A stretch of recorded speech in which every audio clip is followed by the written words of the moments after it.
Okay, so we're having both Susan and I have a little bit of technical difficulties, so I'll apologize in advance if we drop out of the conversation, but hopefully we won't.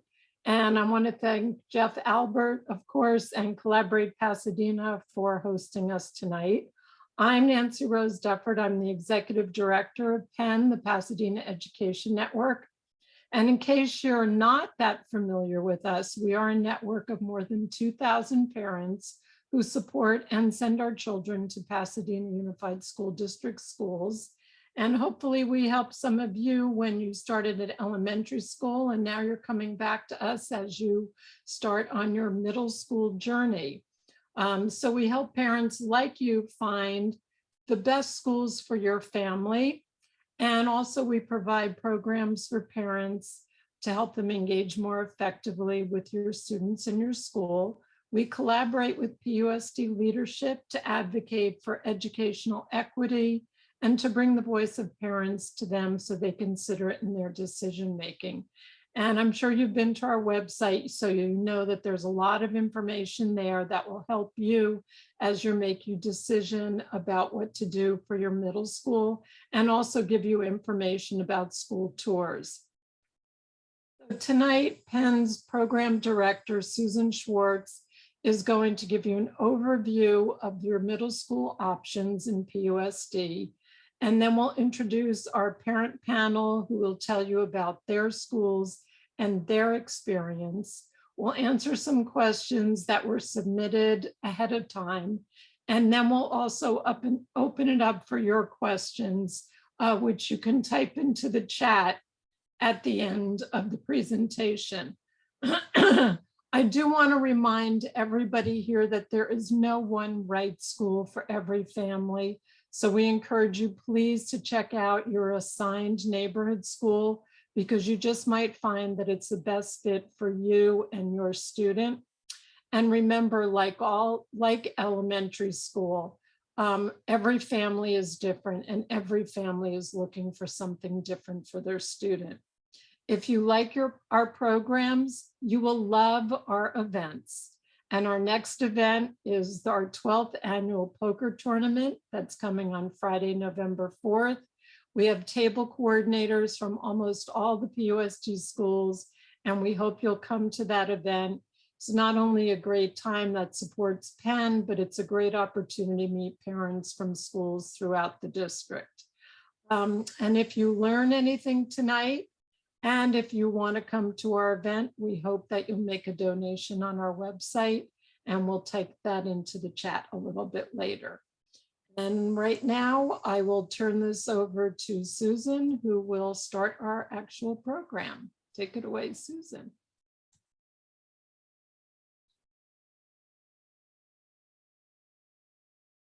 You're on mute. I'm on my phone, so I'm on my phone and my laptop. So this is multitasking at a high level for me.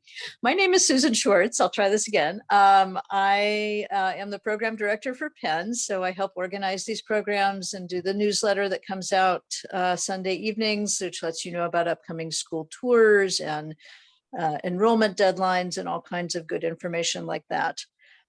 So I'm going to get underway by sharing my screen, and let's see if this works. All right, can everybody see that? I hope. Okay. So we are, let me see, am I going to make sure I can actually get to the part where I forward the slides. Okay, so let me just sort of give you a little bit about our purpose tonight. I'm going to just move something out of my way here. See if I can organize my screen so I can see what I'm doing. All right. So our purpose here tonight is to give you a little bit of the big picture about what every school offers and what's unique about the different schools. You will find information in our, as Nancy said, on our website. We have school fact sheets. We have the district has an enrollment guide that gives you a little bit about every school. And I'm just going to note, we have a number of links to additional resources that we're going to be dropping in the chat as we go, but don't worry, because we will also send a follow-up email to everyone who signed up for this program and everyone who's attending with the links to the various resources that we talked about. So don't worry about trying to catch all those. So we're going to give you a little bit of an idea about which questions to ask when you tour. So you'll have a chance, some of your questions may get answered as we're giving the overview of the school options. And some of them will be answered this evening by our panelists. And some of them are going to be questions that you're going to want to take with you when you go and visit the schools themselves. And then finally, we're going to turn to our current parents of middle schoolers who are with us tonight. We'll introduce them in a few minutes to get some perspectives, because, while not everyone's experience is the same, it's helpful to hear from someone who is actually there at the school.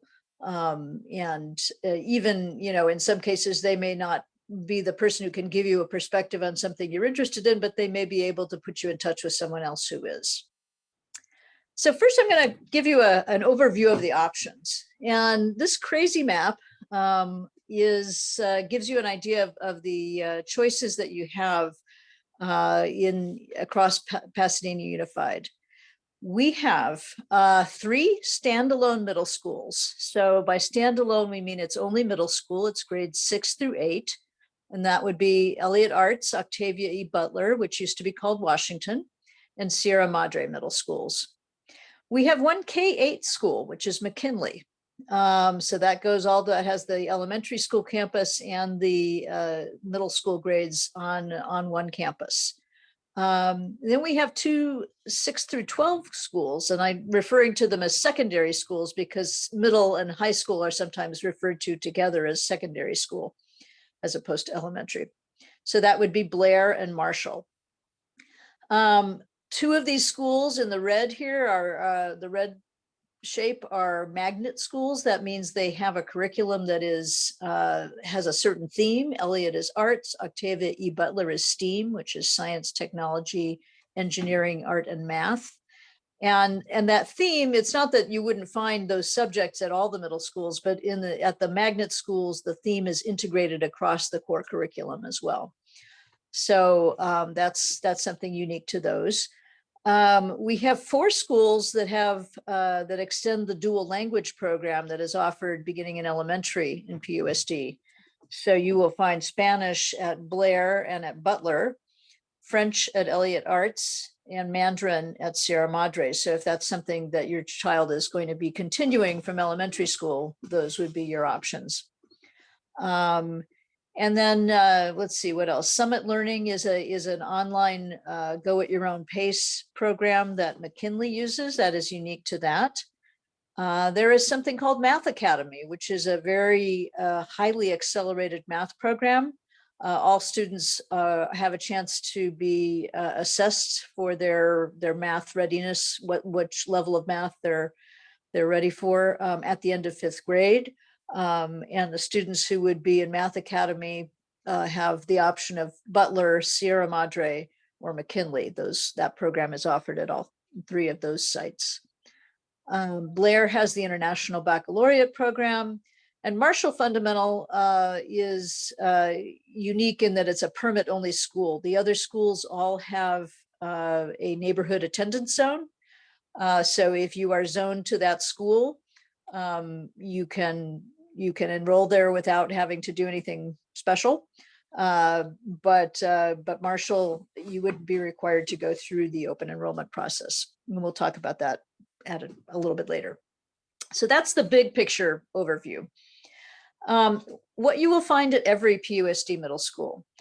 Every school is geared to prepare students for high school with the same core academic subjects, with honors courses available in the core subjects. There is an academic counselor. There is access to an organization called College Access Plan, which works mainly with high school students, but also offers a 9-week course focused on exploration of college, career, academic, and personal interests. So that's something that students at every middle school in PUSD have access to. It's an after-school offering. Every school has performing arts opportunities. Those offerings vary from school to school, but you will find all of these things at each of the schools, and you can ask when you tour a little bit more about what that looks like. There is some form of coding or computer studies, use of 3D printers. So those kinds of technologies are available at every school. And again, how it is offered looks different from school to school. So that can be something you can explore when you visit. All the schools have after-school sports via the Learns program, as well as clubs and other extracurricular activities. In addition, every PUSD middle school does have access to the second step social emotional learning curriculum.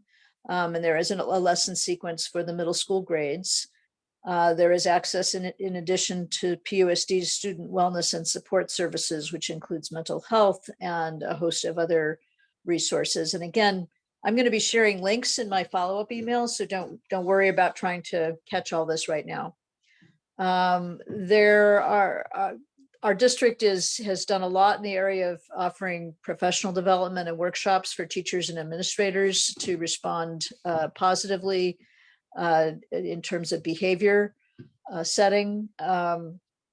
And then special education services are offered at each of the schools. There is a resource specialist program, or RSP, and there are specialized academic instruction courses as well. For moderate to severe special needs, that would be something that would have to be determined by a transition IEP, which every family does get. And that meeting is usually in April or May. So that those services would be discussed with your family in greater detail at that time. Site-specific programs. So as we kind of touched on in that, when I showed you that bubble map, there's dual language. The students who are coming from an elementary dual language program continue their bilingual learning at secondary. There is the International Baccalaureate program. All students at Blair are part of the middle years program from grades 6 through 10. So you don't need to do anything special to sign up for that. If you were, in high school, there's an opportunity to choose whether to go for the full diploma. But we will talk about that at our high school program next month. The magnet programs I mentioned, the Math Academy is something that all fifth graders receive a math assessment. Math Academy is a radically accelerated program in which students complete the calculus sequence in middle school. But there is also an accelerated math program or honors math program for middle school students who are not in that kind of very small group of extremely accelerated students, but who are able to go a little faster than the benchmark grade level math sequence. Vanguard, which is at McKinley, it's not called Vanguard anymore. It's just called Summit Learning. It's a platform that allows students to work at their own pace, collaborating on projects and mentored by their teachers. And then, as I said, fifth graders get a transitional IEP, and their placement depends to some extent on their needs, but there are services at all the schools for most students with IEPs. So I'm going to just do one more quick sort of run of some slides to give you a snapshot of the schools. And again, you may want to refer to our fact sheets, which are on our Penn website, to get a little bit more of a little bit more in-depth snapshot of some of the offerings, including the electives and special programs that are at each school. So there's McKinley, which is about half of the enrollment at this K-8 school. There is Elliott Arts up on Lake in Altadena. That is a standalone middle school. The French dual language program just transitioned there this fall, so that program is continuing over from Altadena Arts Magnet down the street. Octavia E. Butler, formerly known as Washington STEAM, is again a 6-8 school, and that has that science, technology, engineering, art, and math integration. So it's a STEAM magnet. It is also a place where you can find Math Academy. The Spanish dual language immersion continues there as it does at Blair. And then they have something school-wide, a program called Advancement via Individual Determination, or AVID, which is a program that really helps students learn how to be organized, and it's sort of with college in mind, but just even with high school in mind, helping to teach students those skills. Sierra Madre Middle School is in Sierra Madre. That's where the Mandarin Dual Language Immersion program continues from field. There is also a Math Academy program there. Getting to our 612 schools, we have Blair, which I mentioned, that has the International Baccalaureate program, as well as the Spanish Dual Language Immersion, and the Armenian Academy, which is offers language and culture classes to both middle and high school students. And Marshall, also a 612 school, as I said, a lottery only school. If you are living within a half-mile radius of the campus, you get preference in that lottery, but you still need to enter the lottery. Let's just kind of pause and give you a few tips about visiting schools and how to prepare for that. And then we're going to shift gears and go to our panelists, our current middle school parents. So there's no substitute for actually visiting schools. It's really nice that we're able to do that in person. I think all of the schools are offering in-person tours this year. Some have occasionally, they might do some tours virtually, or they may have slides or other things you can look at on their website. But they're all offering at least some chances to go and visit in person, which is nice. And you will find the tour dates on our calendar or in Penn News, which comes out Sunday evening and gives you a heads up for the week to come. So in preparing for your visit, you want to get a sense of what your students' interests are. I think, more than you had when you were looking at elementary school, they have some notion of what their academic interests are, activities they like. So really thinking about what kinds of opportunities are you hoping to get. Sometimes kids coming from a smaller school may be looking to just meet some new people. Some other kids might be really wanting to stick with their friend group. It's very different for everybody. So a discussion with your student is the first thing. Take a look at the school's website and the Penn fact sheets to get a sense of things like how big a school is it? What specialized programs are offered? What are some of the enrichment opportunities that are unique to that school? And then make your list of questions. What do you hope to learn from your visit? It's kind of like, when you go to the doctor's office and they say, do you have any questions? And then you're like, So think about it ahead of time and jot down some notes, and then you'll be ready to ask those questions when you get there. Some sample questions. I'm just listing a few here. And really, these are some of the questions that you folks came up with when you signed up for this program. And they really are, these are just examples. But when you're thinking about how, the things that you want to ask about, it can be things to do with the academics, of course, and the supports for students who may have specific kinds of needs. You may have questions about what kinds of electives middle schoolers can take, or how the class sizes vary, which, occasionally does vary from school to school and year to year. You may want to know details about specific programs, and you may have just questions about the school culture. And this is where the conversations, both with whoever's leading the tour and with other parents who have kids there now, can be really helpful. And I think, that these are the questions a lot of that really kind of bubble up for us, especially when our kids are middle school age. Our children are exploring their identity, their identities, their sense of self, their issues, questions that people have about bullying and all those things that happen. These are not specific to public school or to PUSD or to any one school. It's more, just questions that we have when our kids get to be that age. All right, so I'm going to go on a couple of dates to note. If you are in an elementary school that continues a program that continues, or you have an older sibling who is at a school, the priority enrollment period comes up in a couple of weeks this month on October 24th and runs until November 14th. And there is actually a link where you do that application. And again, don't worry, we'll share the links and the notes in an email separately.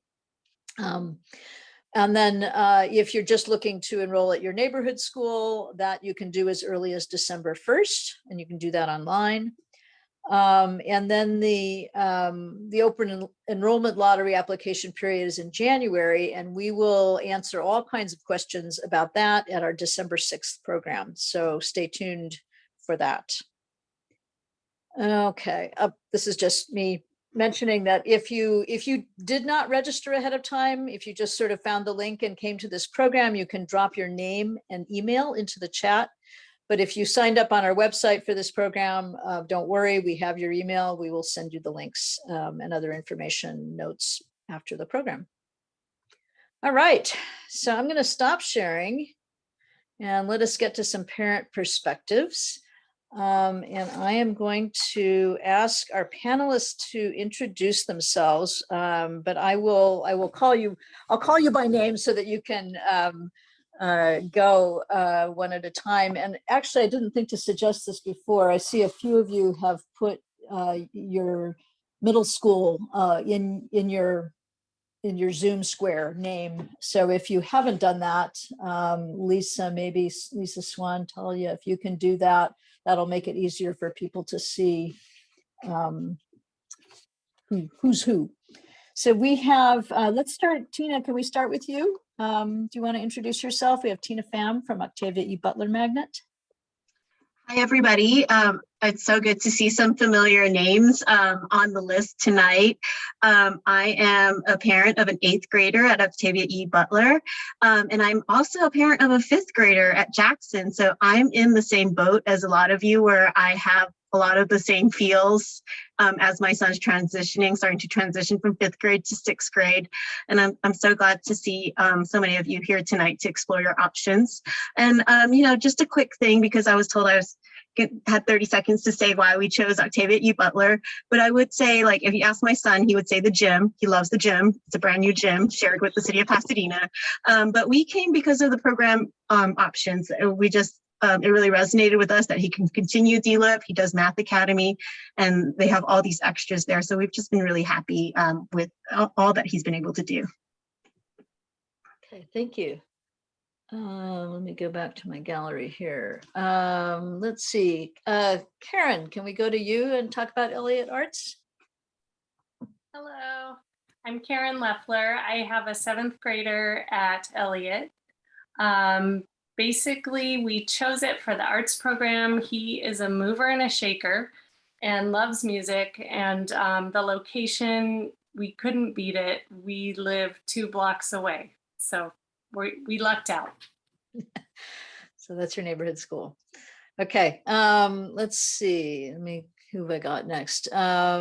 Lisa, let's stick with our standalone middle schools. Lisa, you want to talk about Sierra Madre next? Yeah, I have 3 kids. 2 are at Sierra Madre Middle right now. I have a 6th grader and a 7th grader. My 7th grader is in Math Academy, and that was why we chose it for him.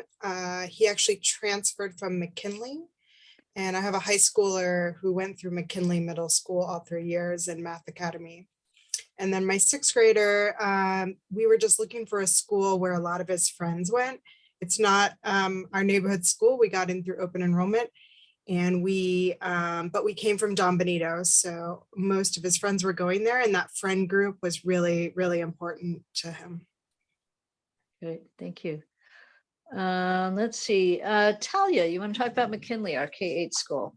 Yeah, hello everyone. So my name is Talia Carroll. I have an 8th grader at McKinley. My son got accepted into Math Academy, so we chose McKinley because of that, and then also because of the location. It was very close to my husband's work, and the Summit Learning Program was something that interested us and my son, just the idea of being able to move at his own pace. He really liked the idea of that. So Great, thank you. And let me see here. Lorena, you did you give us your introduction for Blair? Hello, everyone. Lorena Hernandez. I have 2 kids at Blair Middle School, a 6th grader and an 8th grader. And we chose Blair to continue the dual immersion program from San Rafael. Okay, thanks. And Martin, bring us home here. Okay, I'm Martin, and I have an 8th grader at Marshall. We came from Hamilton, and we had to lottery to get in. It's not our local school actually would be McKinley, but they're actually about equidistant from where we live. And we chose Marshall. Actually, it was also almost a process of elimination. We toured all the schools, but my daughter is not in Math Academy. She's not in dual language immersion. So like she's not in any of the special things. She didn't have an interest in the International Baccalaureate program. So as we went around, it really kind of came down between 2 schools. And ultimately, we kind of left the choice to her of the 2 and with parent support. And we ended up with Marshall. All right, thank you. Okay, so I'm going to just sort of go to some of the kinds of questions that we got from our participants, folks who registered for the program, and I'm going to encourage 1 or 2 of you to just sort of start us off with your responses, and you know, if others can chime in. So we'll see how that goes in terms of time, and then we'll take other questions from the audience tonight. So. One of the things that we did get, obviously, a lot of questions about academics, and that there are a lot of questions that are under that general topic. So let's start with quality of teaching and just sort of your overall feeling about the academics, and anything in particular that has stood out to you for your child. And let's see, Karen, do you want to go first? Sure. So Elliott Arts, a lot of people hear arts and they think, it doesn't have enough science, it doesn't have enough math. That's not true. My son is a 7th grader. His 6th grade experience, he's in math honors. He still is in 7th grade, but he was in for 6th grade. He had an excellent math and science teacher. Elliott is a continuation from the Altadena Arts Elementary. So they're integrating arts into the academics. So there's math honors for each grade level. It's an academic program with arts integration. An example is in their history class last year, the curriculum is ancient civilizations, which can be very dry for 6th grade students. So with a grant, our history teacher was able to, across all the grade levels, put together a museum of ancient artifacts. So there was Chinese brush paintings from ancient China that the students would do. They would study about it and then they would make it in the style. There were clay pots from ancient Greece. So that's sort of what is happening at Elliott. So there are academics happening. And so far our experience with all the teachers has been great. So we're 7th grade, so we have another year, but yes. I'm gonna let each of you actually chime in on this question, just because it is such a broad one. Lorena, do you want to talk a little bit about Blair and your kids' experience there in terms of academics? Right. So both of my kids don't get to have an elective. The Spanish class becomes their elective. And so I know that was, part of the conversation and a determining factor of if they wanted to go to Blair, because they're also very musically inclined. So the 2 classes that they take is a Spanish class for their elective, and they take history in Spanish. you know, in terms of the rigor of the classes, they are, all the teachers have done something. I believe from Open House, they shared this with us, and there was some conversation with parents about the transition between elementary school and middle school, going from one class with one teacher to having 6 different teachers and what that looked like. One thing that I really like about the classes at Blair is the flexibility of having the kids, you know, they have deadlines to turn in their work, but they also have the flexibility to turn in work late, if you will. Some teachers take some points, some others don't, but I think we were so worried after the pandemic about what that transition looked like, and academically allowing, even though I have an 8th grader, having my 6th, it feels like this is my first time being a middle school parent because of the 6th grade transition that we didn't get to have with my 8th grader.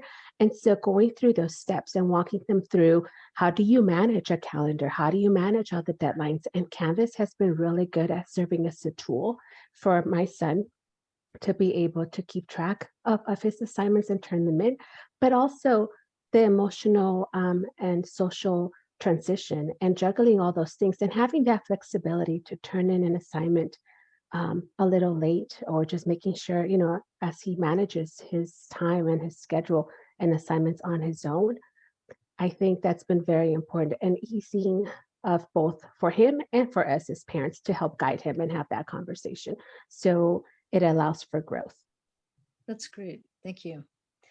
Mm. Actually, Tina, do you want to tell us a little bit about the just sort of feeding off of that, the AVID program and how they handle that stuff at Butler? Sure. I mean, you know, AVID was originally made for high school, and then they've brought it down. So PUSD actually has this beautiful articulation from elementary school, from Madison all the way up to, I think, Muir, with the AVID program. And OEB has it just school-wide. So if you're not doing Spanish, you can take AVID as an elective. But, you know, sort of like what Lorena said, my child's in Spanish, so that's not an option for him. But they integrate AVID into every single class. So all the kids have an AVID binder, they have an AVID agenda, and it really helps with those like kind of soft skills that you need to succeed in middle and high school, where, you know, they're taught, they write down the assignments, they have a to-do list, they keep all their things in one place, you know, and they can prioritize that way. And, you know, if you go on the tour, they'll give you all the acronyms that I can't remember, but, you know, for any child, it's so good to just have those like time management skills and learn, okay, I do actually have to take notes in class. And these are things that they actually do say in class. Okay, take out your notebook. It's time to write this. Don't forget to put it in the agenda. And it's training right now for the next level for high school. You know, and I will say for Octavia E. Butler, we did choose it for math and we did choose it for science. My older child's very analytical. And what I was really surprised about is how the school fostered his writing. They have a science fiction festival, and he was encouraged by his English teacher to enter, and he actually won in his category the first year, and he placed in the category the second year. And this is shocking to me because my 8th grader, he doesn't consider himself a writer. He considers himself a mathematician, a coder, you know? So for them to kind of foster these like, you know, like skills that he didn't even know he had, like if you were to ask him in 5th grade, are you a good writer? He'd say no. But for him to like, you know, actually be encouraged to enter and, you know, and win in, like in certain categories, it's just been amazing to see his growth in that way. You know, we have 7th period. So the kids who are in Spanish dual language, they can have either Glee or orchestra as their 7th period class. It is a graded class, so they do have to show up and they have to like put in the effort. They're trying to put in a 3rd elective, which is robotics, and that's, I hear it's just a matter of getting enough kids and funding. So I could talk all night, so I'm just gonna stop now. Let's see, Martin, do you want to sort of share your perspective about the academic set at Marshall? Yeah, so for an incoming 6th grader, I'm kind of like Lorena, where I have an 8th grader now, so we didn't get the full 6th grade experience at Marshall, but what we did get, and that I think is kind of unique about Marshall, is that 6th graders there actually just have one teacher for their core subjects, unlike other schools. So they do have different teachers for PE and for their elective, but for the core 4, it's the same teacher. They're in the same room, and so it does help with that transition from elementary school to getting into this brand new world where you're moving around classes all the time and taking all these different subjects a little bit more seriously. And what Marshall does is they allow the students to decide if they want to be in honors or not. So it's not a testing thing. It's not teacher recommendation. The student decides if they want to be in honors. So in 6th grade, if you're in honors, then you're in honors for all 4 of your core subjects. And then at that point in 7th grade, when you transition, you can then decide to stay in honors, or you can kind of pick and choose depending on just, where your strengths are. And so that's kind of, I think, a unique benefit that Marshall has that, maybe some of the other schools are just deal with differently. So. Yeah, and these are, if this is your child, I mean, again, like you will learn some of these things tonight, but if these are things that you're concerned about, you'll be asking these questions on the tours to see, how do you do it here? Lisa, you want to say a little bit about Sierra Madre and your students in terms of the academics? Sure. Well, we actually have spent more time at McKinley Middle, so we were very familiar with the Summit program, and I was a little nervous about moving my 7th grader to a program that was off of the computer and had a lot of textbooks. I will say his backpack got a lot heavier than it was when he was at McKinley. But what has been really nice is that although we don't have the really beautiful Summit program, which has a great interface for all your assignments, the teachers all heavily use Canvas. And I know for elementary school students, you might have used some of Canvas, especially because of COVID, but once you get into middle school, it's very heavily used, and it is in high school as well. So every day we're logging in and checking to see what assignments they have, and they use that to track their work and track their grades. We also have one in Math Academy and one not in Math Academy. So I'm getting experience with both the traditional math program with, he is an honors math, but, and the Math Academy program. And if anyone has any questions about Math Academy, of course, happy to answer. Me and Tina both have experience with that. But for our students that have gone through Math Academy, it's an incredibly rigorous math program, even maybe too rigorous sometimes. I would recommend that you really research the program and make sure it's a good fit for your child before you enter. Overall, we, like I said, we're relatively new to Sierra Madre, but I've been really happy with my interactions with the teachers. I get regular contact from all the teachers. I've been happy with their use of Canvas so that we can see what's going on and the student can see what's going on. We've been happy with the electives. My 7th grader is in a history versus Hollywood elective where they're watching movies and documentaries and comparing and contrasting movies that were fictional versus movies that have a lot more accurate facts. And he's loving that and writing papers about it. So yeah, overall, we've been really happy with our transition and the academics that we've seen happening at Sierra Madre. It was a school that we picked also similar to Martin. We were not in dual immersion. We were not in any special program minus Math Academy. We were looking for a really traditional experience for our kids in middle school. And so we've been really happy with the well-roundedness. I feel like all the subjects are really strong. And that was what we were looking for personally. Okay, thank you. Talia, do you want to just say a little bit about the Summit Learning? Just because we've touched on it. Yeah, for sure. So I will say, so my son is in honors they don't have honors for everything. And for what he is in honors, there's not separate classes because of the Summit Learning. Basically, he's able to go in set his own targets. Obviously, there's deadlines for everything, so it's not like you can just do it when you want to, but he can set his deadlines. If he's moving faster, then that's fine. He gets it done.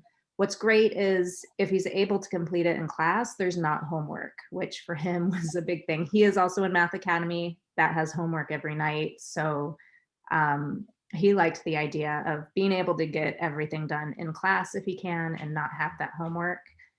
I know he has some teachers, if he finishes early, they give him additional projects. So for us, it's been great. Actually, that's since you mentioned homework, that's definitely a question that a lot of people who registered for this asked about. What's the homework like? What's the workload like compared to 5th grade, I guess? Is it a big jump? And just chime in briefly with this, Martin, you want to go first? Yes. So, I mean, I'm just going to be quite honest here. 6th grade was a lot of homework. My daughter was in honors. She chose to be in the honors classes. And we actually found there was more homework in 6th grade than 7th grade. And talking to other parents at Marshall who have been there before us, that seems to be pretty much the consistent opinion. 6th grade, they're really preparing you to understand what it's going to be like for the rest of your school career up through your senior year. And so I think they kind of start a little aggressively, not in a bad way, but just there was a level of homework in 6th grade. It was a little different for us because it was COVID, so she was home. But I mean, there were projects she had to build, like a ziggurat at home, like a model, and like that kind of stuff. So there were projects, and then once she got into 7th grade. The homework was, I thought a little more manageable. So there's stuff every night, but it's not always in every class every night. There's usually some kind of reading going on, but it's like I said, it's a lot more manageable. Thanks. How about anybody else want to chime in on this? What does it look like at Blair? Let's just see. I was actually going to say we had the complete opposite experience, Martin. So with our 6th graders, with my daughter, I've seen the homework amount grow significantly. So this year she's in 8th grade, and I feel like, we have a hard stop at a certain time, and I'm like, you cannot stay up after a certain hour. I can see my son in 6th grade has a lot more free time than she does. But I think she's been slowly growing in the amount as well as the subject matter. So it depends on the class. It always tends to be like the science classes tend to be a little bit heavier on the homework side. That's been our experience. Okay, thanks. Anybody else want to chime in on the homework topic? Any different experiences that anybody's had, or? Yeah, I mean, I can chime in that at Octavia E. Butler, they utilize project-based learning. So if the students have a project that they haven't finished in class, they may be working on it after school. But for the most part, it seems pretty manageable, with the exception of Math Academy. I think my child it was like an hour a night on Math Academy, and they've just redone how they teach Math Academy. So now it's a little bit more manageable at 30 minutes a night for Math Academy. So in general, if he utilizes his time smartly, he's done with homework within an hour coming home from school. So and it's been that way from grade 6 to 8. Okay. What about you're mostly talking about kids who are in honors classes. Can anyone speak to kind of what support there is for kids who are struggling, or maybe just with one particular subject, or just with gaps coming back from pandemic? Anybody want to speak to that at all? I can. So my daughter is, like I said, she did sign up for honors in 6th grade, but that was her choice. So it wasn't like, she tested in or anything like that. But she found out pretty quickly she was struggling in some of those classes in 6th grade. And so when it came to 7th grade at Marshall, again, she was allowed to kind of make her own decisions. So she chose to take, at level classes as opposed to honors for a few of her subjects, like 2 of them. And then for 8th grade, she actually switched them up again. And so, you know, she's kind of finding her niche. That's just who she is. And so Marshall allowed her to kind of do that, where she's kind of moving around a little bit to kind of settle into where she feels better. And so moving between honors and at level, she was able to get that help in those classes that she just wasn't performing very well in. And then, you know, there's always extra support in terms of, you know, teacher meetings and things like that to get her up to where she needed to be. Okay, thanks. Anybody else want to chime in on that in terms of experience with anybody's kids use paper or any of the tutoring resources? You want to say something about that? Sure, go ahead. I mean, I hate to keep talking, but yeah. Okay. So my daughter definitely she likes to do independent learning apart from like her mom and me trying to help her with stuff, which, you know, we did that when she was in elementary, but she wants to be her own person now. So she definitely takes advantage of paper, and or she'll find her own things online to like try to figure out how to solve these things rather than try to ask us for help, which is, you know, that's fine. But those things are there. And I think, yeah, the paper is a one I think a lot of people maybe just aren't aware of, but it's available to everybody. So that is a 24/7 online tutoring service that the district subscribes to. Tina, were you about to say something more about that, or? I was also just going to add, like we have a new community schools grant here in the district. So for all the community schools, there is a community partner for like face-to-face in-person tutoring. So at OEB, Sylvan Learning is on campus tutoring for those who need it, and you sign up through your counselor or through the community schools coordinator. Thank you. And I'm just looking at my list of questions here. Susan? Yeah, go ahead. I was just going to chime in on one other point I wanted to say about Sierra Madre. Other than math, they don't have any honors classes. All the kids are in the same English, history, science. You know, they don't do honors at all, like I said, other than math. And for me, I wasn't really, it was fine either way for me. And so far, I've been really happy with the experience. I think the teachers are doing a good job of differentiating when needed and helping the students when needed. Great. Okay, thank you. Thank you for adding that. Are teachers, are you aware of teachers being available for tutoring or just extra help? Are students encouraged to go and seek out their teachers when they just need help with a particular subject? Anybody jump in with that? Hey, I'll jump in. I know at McKinley, there was after school, some of the teachers were offering help for the students who needed it, who could come in and get help. And they had some of the students that were doing well in the class helping as well. So they do have that at McKinley. Great, thanks. Let's see. Okay. One question that came in was sort of what are the pros and cons of a 6-8 versus a 6-12 school? I don't know if this was something that those of you who chose, for Martin or for Lorena, you had your reasons for choosing the schools you did, but any thoughts about that, just in terms of the pros and cons for a 6-12 school versus a 6-8 school? I think off the top of my head, because I have a runner and a future runner in the house. One of the I can say is sports, is access to sports. So at Blair, we had the Students Run LA program, and it's a program that throughout LA USD is primarily high schools. And because Blair is a 6-12 school, it is offered to both middle school and high school. The student does have to be in 7th grade. They cannot join in 6th grade, but as early as 7th grade, they can start training with the group and train to run the actual LA Marathon, which my daughter did last year and is starting to this year. And I know with other sports, it's something they either can train with the team, and like part of SRLA does, the students, once they're in high school, they will join the cross-country team, and they have opportunities like that both for middle school and high school.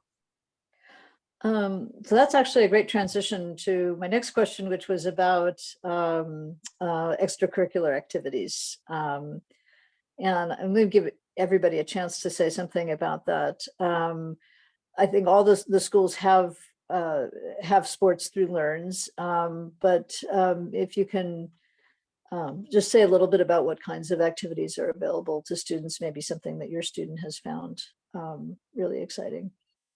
Let's see. Who have I not heard from in a while? Karen, do you want to jump in and talk about that first? Sure. We haven't really taken advantage of much of that at Elliott, but I do know they have an art class available to all students after school. So if you are not able to fit it into your schedule, you can always stay after and participate in the art class. I believe it lasts about an hour. There's also Learns, which is great. And I believe, well, my son came home yesterday and he's very excited because several of the students want to play volleyball. So one of the staff members said, "Oh, I used to play volleyball," and so she's offered to coach. So they're forming a volleyball team, which will meet, I believe, on Mondays or Thursdays after school. So what's great, and I'm sure at all the schools, is you find these super receptive staff members and teachers to the students' needs. And so, yay, we're very happy with PUSD. That's great. I think that is true that often, you know, if there isn't a club or a particular activity, but your student is very interested in something, often they can find a few other people and a faculty member to support them in that. So any other stories about extracurricular activities or clubs or leadership opportunities, things like that? Oh, Susan, I just wanted to add, I just thought of another one. We had some students interested in, there's a garden that through the pandemic has just needed some great TLC. And so PTA has partnered with, there are some students that are interested now, and they want to form a garden club. So that's going to be happening after school and on the weekends as well. So it's just fun to see stuff like that happen. Pop up. Yeah. What about, okay. Oh, yeah, go ahead. I was gonna say, can we add, so Blair has these clubs that take place during lunch, which are great. And just like you keep mentioning, you know, if there's an interest, there's normally a staff member that's willing to start a club. I know at Blair, there was the Greek mythology, Star Wars. You think they could do it. And then after school sports, Ovation, Symphonic Orchestra, ROTC, just to name a few. Yeah. Anybody else have wanted to chime in with something on this topic? Yeah, I mean, I would say that, like, you know, OEB too has the lunchtime clubs, which are so great because then the kids have an opportunity to do it without, like, you know, like having to plead with their parents, right? Can we please do this club after school? So my son is in student government. That's something that I think all of the middle schools also have. He does robotics after school, and it's they're going to compete in something, I don't know what. So it's just a lot of fun. Like, you know, they have all these opportunities to kind of explore their interests at I think at any of the PUSD schools. So, you know, it's great. There's another, so it's just checking our time, and I want to have some time for parents to ask questions. Another topic, and this is a big one, is safety, and there are a number of kind of questions built in within that. But I want to ask first about just in terms of the social environment, bullying, fighting. What kinds of things have come up for you at your child at their school, or things you've noticed, or how does the school handle that, either to prevent or just manage the social relationships among kids? I will, let's see. I don't know who wants to go first. Lisa, do you have anything, any observations from Sierra Madre to start us? Things have been pretty calm this year. Last year, I think it was coming back from COVID, was a hard year for us. It was hard on everybody, I think, but we did see a lot more fighting and kids upset and acting out. And I think this year things have really calmed down. I don't know if that's true across the board, but I have noticed a difference. So that's been really, really great to see on our end. And I think that overall there's been a lot of teacher and administrative support in this area. I've seen a lot more communication about it, and I think everybody's aware that it's potentially a problem post-COVID and the kids being back in school full time. But like I said, I do think now that it's been a year, things have been a lot better. Yeah. Anybody else want to add anything, including just, proactive stuff in terms of the social emotional piece that we've seen? I also wanted go to ahead. say one more thing about the safety, which might be changing the subject slightly, but Sierra Madre just installed a new, you have to have your picture taken and get like a little sticker with your picture on it before you take the kids or before you enter the school. So I'm not sure if they're rolling that out at all the schools, but it does. I seem think to they be may be another- doing that because I've Yeah. seen that at several schools. Yeah, so I think that it's another safety that PUSD is putting in place for parents. And at least at Sierra Madre Middle, like everybody's funneled through the office. You can't get into the school any other way. And so when you walk in, the first thing they do is have you sign in and you get your picture taken and your little sticker. So. Okay, thank you. I Any can add other? just something very specific, I think, if that's okay. I don't want Sure, to please. just the administration at Blair is extremely responsive, and we've had a situation earlier a few weeks ago where something came up. I got called, I went to the school, I met with both vice principals, just kind of address what had happened. And I drove home and something wasn't sitting right, and I was able to call back. I was able to talk to the principal, and again, extremely responsive.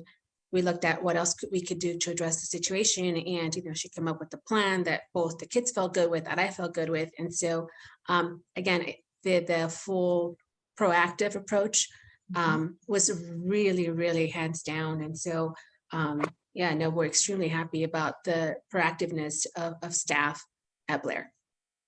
That's great. Thank you. Martin, I see you nodding. Do you have anything to add?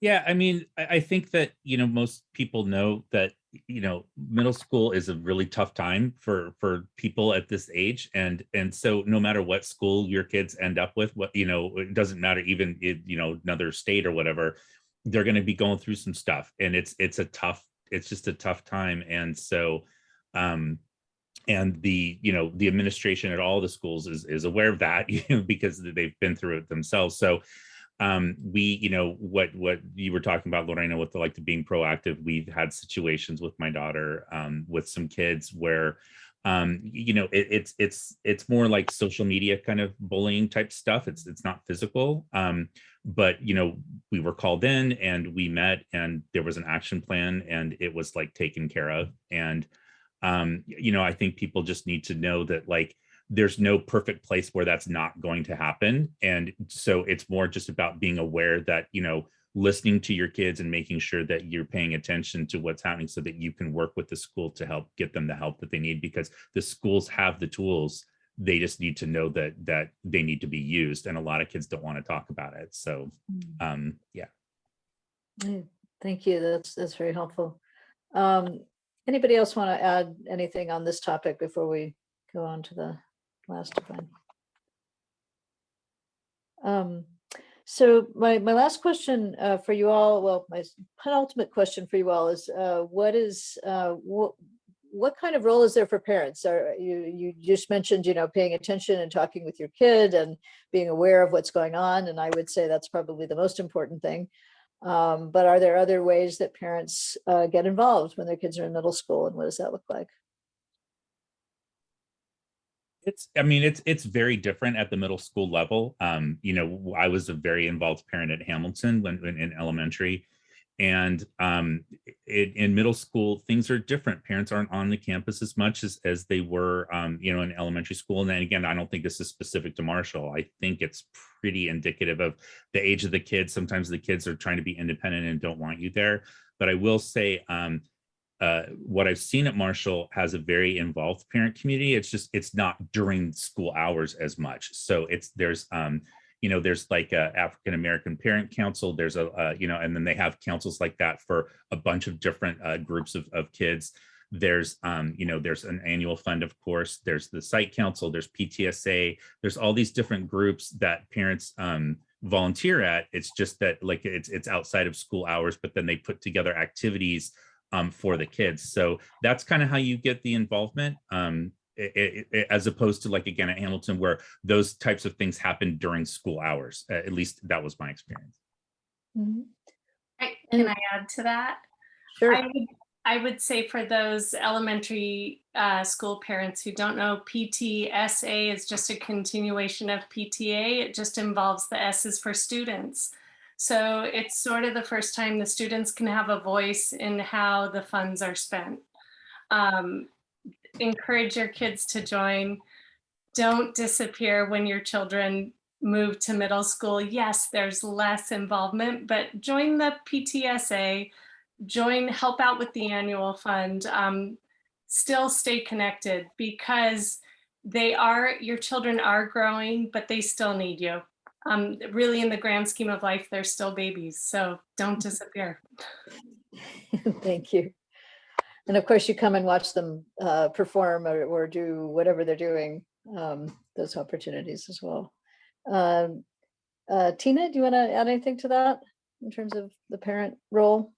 No, I mean, I feel it's all covered. I think the biggest thing that parents all clamored to do as soon as we could was chaperone the first dance, right? As soon as it was allowed. And it was very interesting, the student response to that, because a lot of students actually forbade their parents to chaperone. No, you cannot come.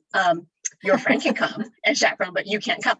So parent involvement does look very different in middle school for sure. And I think it's, you kind of take the lead of like what your family needs, to be involved in the school, whether it's just checking on homework, checking on grades, on areas every now and then, or if you want to volunteer for PTSA annual fund, it's really what you want to do in middle school and what you're, honestly, what your students comfortable letting you do. And then there are the other parent groups as well. So the school site council, the African American Parent Council, ELAC, and so on are all also opportunities to be involved. I want to just mention that I think Nancy dropped the link in the chat, but I want to make sure before anybody else has to leave, we do have a short program evaluation survey, which we really appreciate getting your feedback. It's very helpful to us when we're planning our programs. So I'll let Nancy drop that link again. And then I think what we'll do, just to wrap up, are there any last pieces of advice? If you had one piece of advice to give the parents here about looking at middle schools or thinking about this next step, just a few sentences, what would it be? Anybody can start. I don't know. Lisa? Do you have any? Putting me on the spot, huh? Oh, sorry. Okay, any advice? I would say that if you can, bring your student with you, because middle school, I think, is a time when they should have help in the decision about where they go to school. I also would encourage you to ask lots of questions, of current parents, because there's only so much they can fit in on the tours, and oftentimes doesn't really give you the full picture. So that's what I have to say. Thank you. Anybody else have some parting wisdom? I can chime in. Yeah. I would say really look at the programs that each school has to offer. I had a daughter that went to Elliott because she was really into arts. My son is a mathematician, so he went to a different school. So we really, I know sometimes they weren't there at the same time, so it was easier for us. But look at what everything has to offer, get your child involved, and there's a lot of different things at each of the middle schools. I see a question about shadow days for students and whether schools offer those. You read my mind.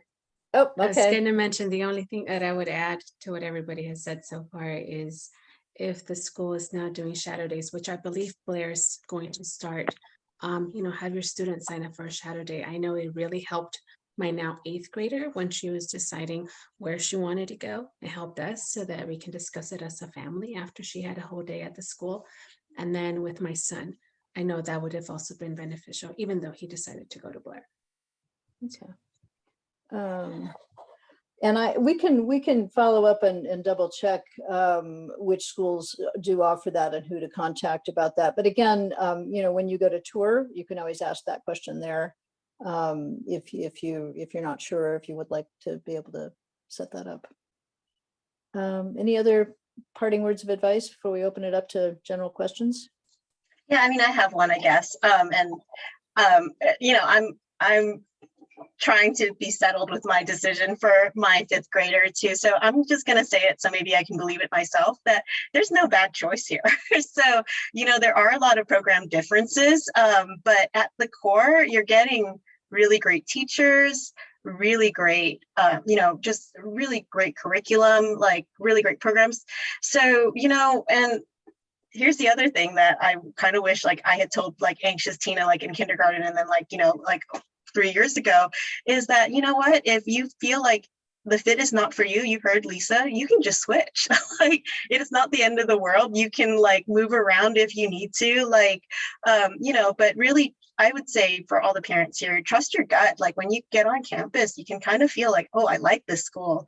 And then all the rest of it is just noise, so just trust yourself and your choices and everything else will fall into place. Okay, thank you. I want to open it up at this point to any questions that you may have. Nancy, I don't know if you've been following the chat, if there's anything there that you want to just read out. There haven't been a lot of questions and we've pretty much been answering them as they go. There was a question about Math Academy and how students can be prepared and how they're tested for that. Okay. Yeah, I don't know. Lisa, do you want to, I'm just, my eyes fell on you first. Sure. So the district will tell you that you're not supposed to prepare for the test because they want just inherently smart mathematician type kids. But the reality is you're mostly tested on, 6th and 7th grade material while you're a 5th grader. So if your child's already working ahead or has been doing math independently, that's really, the best place to start. For my own kids, we did a program called the Art of Problem Solving when they were little, and they were ahead by a year or two, by the time the test came around. But we did that outside of school as extra math, extra family homework. So It's not for everybody. Yeah, I mean, I would just add that, I think you might have a good indications because standardized testing just happened again. So if your child is in that top 10%, of whatever, and you should have those somewhere in Aries maybe, then that's a pretty good indicator that your child may qualify for Math Academy. That's just a litmus. They still do the placement, and there's three times that they do the placement, twice in 5th grade. The first one in October is optional, once again in the spring, and then once again at the beginning of 6th grade to make sure that your child's at the right level. So I would say that would be the biggest indicator, but basically I've seen the math I tapped out like helping my kid with math in 6th grade. When trigonometry happened, I'm like, see ya, I wouldn't want to be ya. So, you know, you don't want to accelerate your kid if like literally they don't have the aptitude for it. So that's all I would say to that.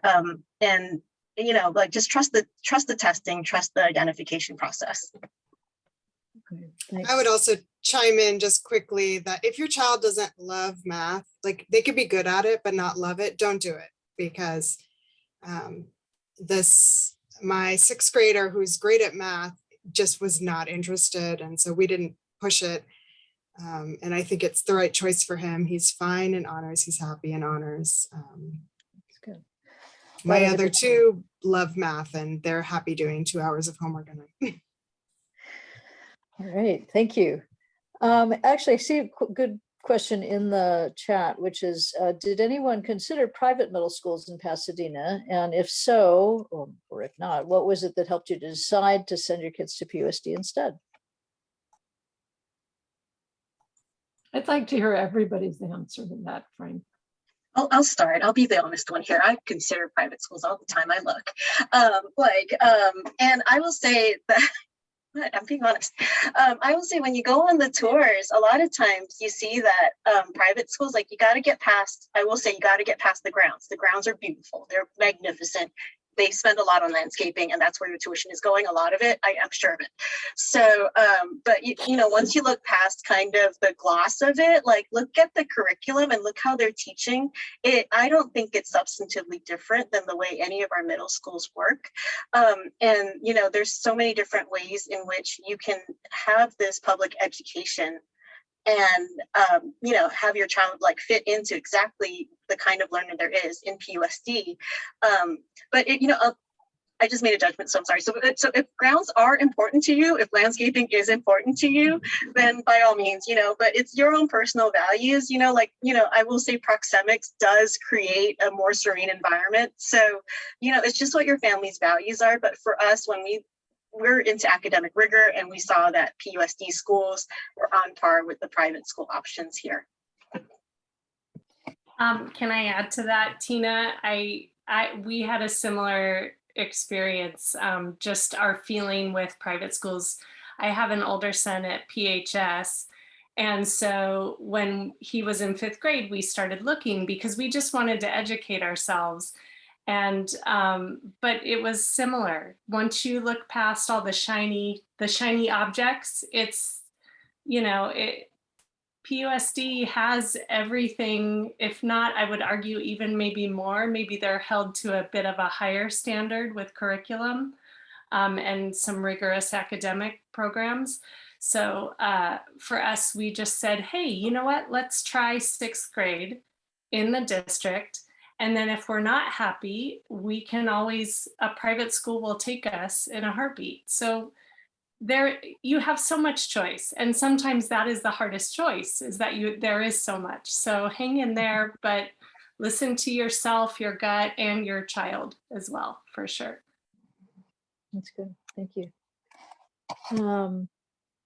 I know you wanted to hear from everybody, but I noticed a question about,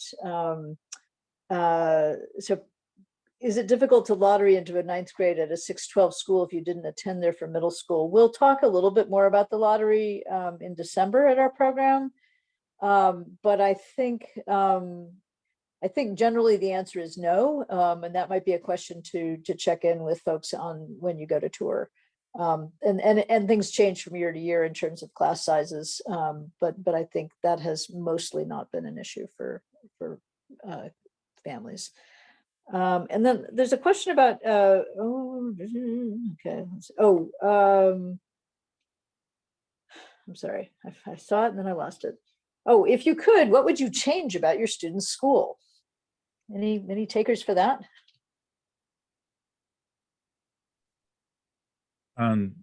Actually kind of related to something that Tina said about, you know, touring private schools and seeing how beautiful the grounds are. So one of the things that we struggle with, and I think all of the schools in PUSD struggle with this, so it's not specific to Marshall, is you know, facilities and upkeep.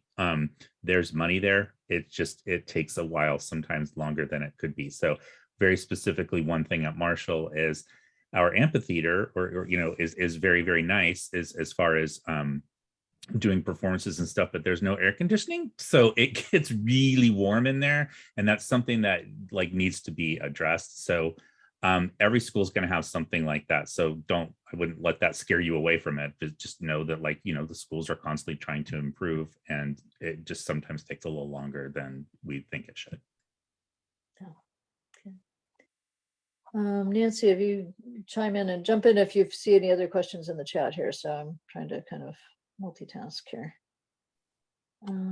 How does PUSD provide teacher enrichment or support?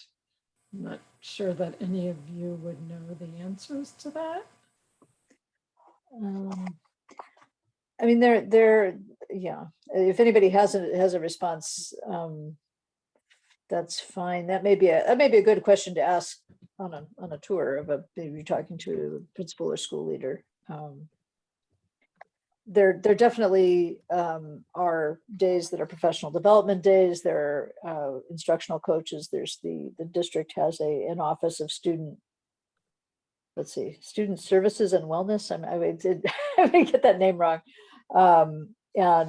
So there are a variety of resources that are available, but I don't know if anybody else has anything to add there. Susan, Yes. I can Sure. speak from years ago when our son was at Altadena Arts. I did learn that the teachers did attend an arts integration program into academics. But I believe, I don't know if it was through the district or if the principal just said, we're doing this, and they all went and did it. But that's as much as I know. There are some things that have been offered district-wide in terms of things like trauma-informed teaching, you know, positive behavioral support, and strategies for working with kids like that. I know, you know, just like I'm thinking of an example that's from kindergarten and first grade, but the teachers, you know, all learned, you know, some meditation stuff to do that they actually did with kids. So I don't know, maybe as you say, something to follow up on the tours. I can also mention that the school site council is in charge of funds, and some of those funds they'll vote on to decide what, you know, will be spent on. And I've seen at other schools the spending go towards, you know, a program specific for the teachers on that site. And they have some discretion with the school site council and the principal to spend funds where they feel is best needed for their teachers. Okay, thank you. All right, well, we are getting near time. Are there any other questions for our panelists?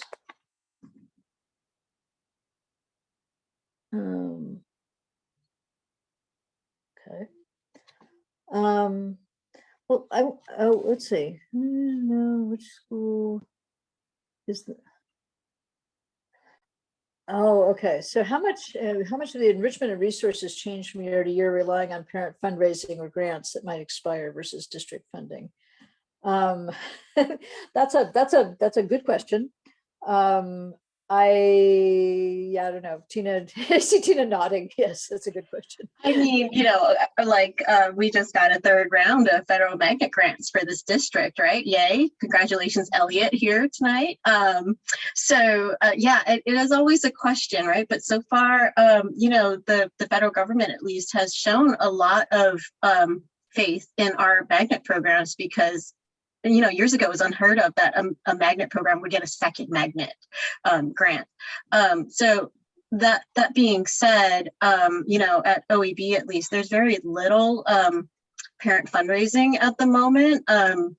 It is mostly just to support the GLEE program and the production that they put on every year.